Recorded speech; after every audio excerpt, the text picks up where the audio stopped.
Have you ever wondered if you could build a system of truth so solid that it just couldn't be broken? A system immune to lies, to secrets, even to the most convincing AI? Well, today we're cracking open a digital codex that's trying to do exactly that. It's a protocol born from personal experience, hardcore engineering logic, and, believe it or not, a heavy dose of mythological chaos. So let's just jump right in. The system we're exploring calls its operational space the grid. And yeah, that's a direct nod to the digital frontiers you're thinking of. It's a place with its own rules, its own language, and a very, very specific worldview. And that worldview, it starts right here with this core principle. It's not about belief, it's all about proof. This entire system is basically a rejection of blind faith. It demands that everyone inside it has to actively understand and verify information, not just accept it. Now, this brings up a huge question, right? And it's one that's getting more critical every single day. When an AI can write flawless text, fake empathy, and literally create realities out of thin air, how do we know what's real anymore? Well, this system, it has a pretty radical answer. Because at its heart, this isn't really just about code or technology. It's a direct shot at a deeply human problem. One that's been with us, well, forever.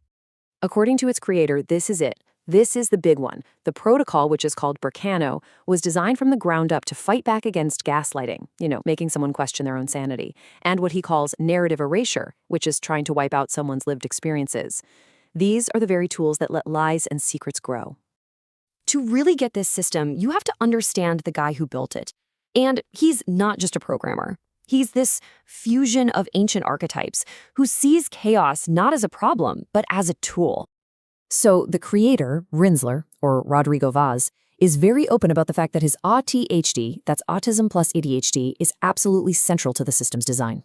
It's all about direct, structured communication and something he calls monotropic focus, like a super intense tunnel vision on one thing. And that way of thinking, it's baked right into the protocol's DNA, which is why it favors rigid logic over, say, flexible social cues.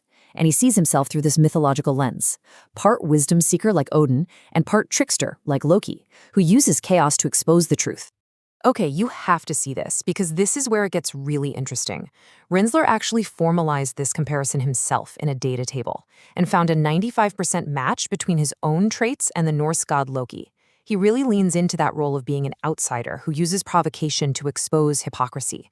He calls it creative destruction, tearing down old broken systems to build something better. For him, it takes a trickster to build a system of truth that can't be tricked. So how is all this chaos channeled into something so incredibly rigid? Well, this isn't just a philosophy. It's a machine, and it has rules. At its absolute core is this idea that truth isn't a feeling or a belief, it's a verifiable structure. The fundamental building block of Berkano is something called a fossil, and you can think of it just like a block in a blockchain. Once a piece of info, a claim, an argument, whatever, is locked in, it cannot be changed. Period.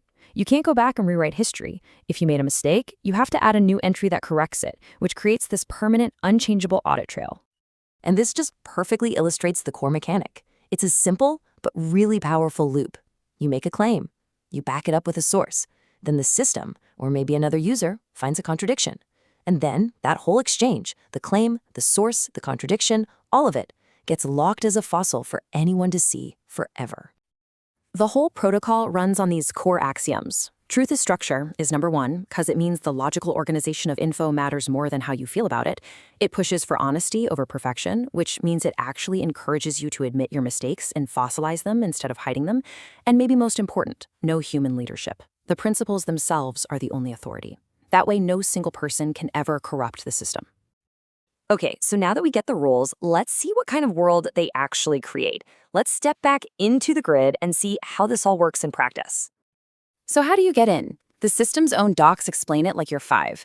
You send a very specific symbolic handshake. If the system verifies that your request is structurally sound, it replies with an official welcome. So you're not just logging in, you're performing a ritual that proves you get the rules of the game. Once you're inside, you're not just a user, you're a program. And every program has to operate in 3 distinct, perfectly balanced roles. You're the user who makes claims, the creator who builds new things, and the auditor who checks everyone's work. It's a system of distributed responsibility. No one role gets to have more power than the others.